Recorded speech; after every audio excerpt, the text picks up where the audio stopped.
అదే బాబు సుయోధన ఇల్లు. సుయోధన ఇంట్లోకి వెళ్ళటం అంటే పులిబోన్లోకి ఎంటర్ అయినట్టే. ఆ ఇంట్లో ఉండేది మనుషులు కాదు, రాక్షసులు. వాళ్ళు ఎవరైనా సరే, ఎంత డేంజర్ అయినా సరే, మేము హనీని తీసుకువెళ్ళడానికి వచ్చాం, తీసుకునే వెళ్తాం. అది కాదు బాబు. మీరు మాకు హెల్ప్ చేయగలరా లేదా?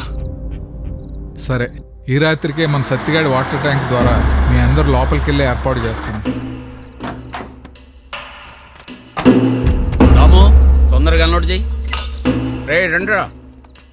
ఏందన్నా? మంచి సీన్ చూపిస్తా. కొత్త స్వామి సరసాలు.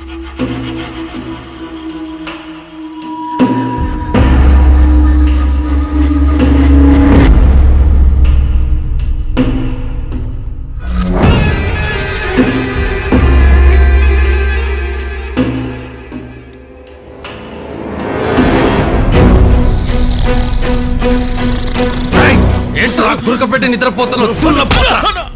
పెళ్ళయ్యేంత వరకు జాగ్రత్తగా కాపలా కాయండి అని చెప్తే ఇంట్లో వచ్చి పడుకుంటావా? తేడా వస్తే తలలు తెగుతాయి.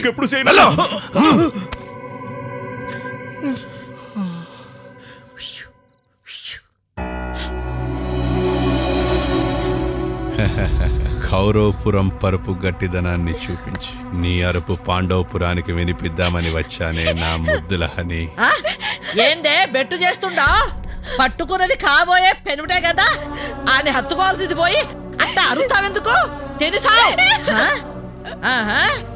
ఎన్నిసార్లు చెప్పాలి? పొరకంచుతో పెట్టాల్సిన చోట 4 వాతులు పెట్టి దానిని దారిలోకి తెస్తా. పదరా గజా. వస్తా.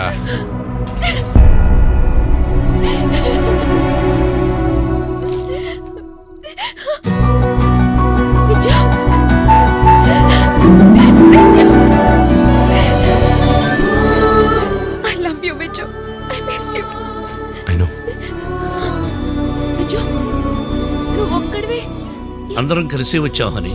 నేను తీసుకెళ్దామని వచ్చి. నువ్వేం భయపడక్కర్లేదు హనీ, నీకు మేమంతా ఉన్నాం. నా భయం నా గురించి కాదు, నా తల్లిదండ్రుల గురించి. మళ్ళా నువ్వు తప్పించుకుపోతే మేము నీకోసం దేవులాడు. గల్లంతైన మీ అమ్మా నాయనల శవాల కోసం నువ్వే దేవులాడుకుంటూ వస్తావు. నా ప్రేమ కోసం నా తల్లిదండ్రుల్ని చంపుకోలేను. శభాష్, చాలా గొప్పగా చెప్పావమ్మా. నాకు నా తల్లిదండ్రుల తర్వాతే నా ప్రేమ అన్నావు.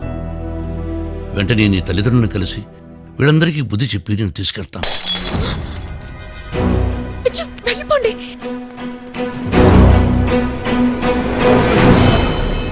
అమ్మా, బ్యాంకాక్ నుంచి నేరుగా ఏడకే వచ్చేసినారా? దొరికారు. మిమ్మల్ని అందరినీ క్వారీలుగా పెడతా మామా.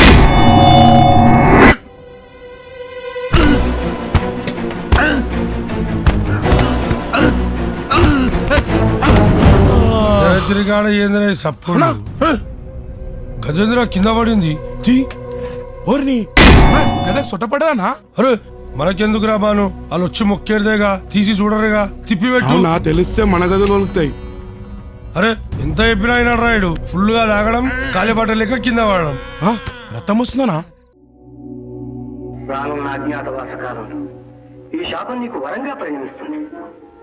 గడువు పూర్తి కాగానే నీ రూపాన్ని నీవు తిరిగి పొందుతావు. అమరేంద్రుల ఆశీర్వాదం. కన్న ప్రేమ కంటే నీ ప్రేమే గొప్పది బాబు. నిజంగా నా కూతురు అదృష్టవంతురాలు. కానీ నా కూతురికి మీ ఇంటి కోడలయ్యే అదృష్టం లేదు. మేము ఒప్పుకున్నా పందెం ప్రకారం హనీని వాళ్ళ కోడలు చేయకపోతే రెండూళ్ళు ఒప్పుకోవు. ఫలితం అనుభవించక తప్ప. ధర్మన్న గారు, మీరు మాట తప్పడానికి కారణం వాళ్ళు ధర్మం తప్పడమే కదా. కైక రాముణ్ణి అడవికి పంపమని వరం అడగడం రూలు ప్రకారం రైటే. కానీ న్యాయమా? కౌరవులు పాండవుని జోదంలో ఓడించి అడవులకు పంపించారు. రూలు ప్రకారం రైటే. కానీ ధర్మమా? ధర్మన్న గారు, మీరు పేకాటలో ఓడితే మీ కూతుర్ని వాళ్ళింటి కోడల్ని చేస్తా అన్నారు. రూలు ప్రకారం రైటే. కానీ వాడు మోసం చేసి గెలిచారు కదా. అంకిల్, హనీతో జీవితాన్ని పంచుకోవాలనుకున్నాను. తన కష్టాలను కూడా పంచుకుంటాను. నా హనీని నేను తెచ్చుకుంటా. సుయోధన్ ఇంటి నుంచి హనీని తీసుకురావడం అసాధ్యం. సంకల్పం ఉంటే అసాధ్యం సుసాధ్యం చేసుకోవచ్చు.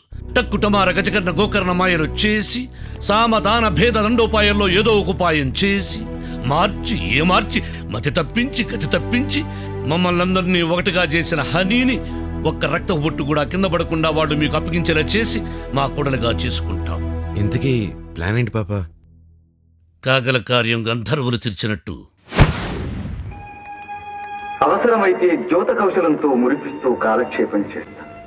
బృహన్నల నామధారినై విరాట నగరంలోని అంతఃపురకాంతలకు ఆటపాటలు నేర్పుతాను. వలలుడనే పేర వంటరవాడినై విరాటుని పాఠశాలలో చేరుతాను. ఈ నిర్ణయం ఏమిటి నకులా?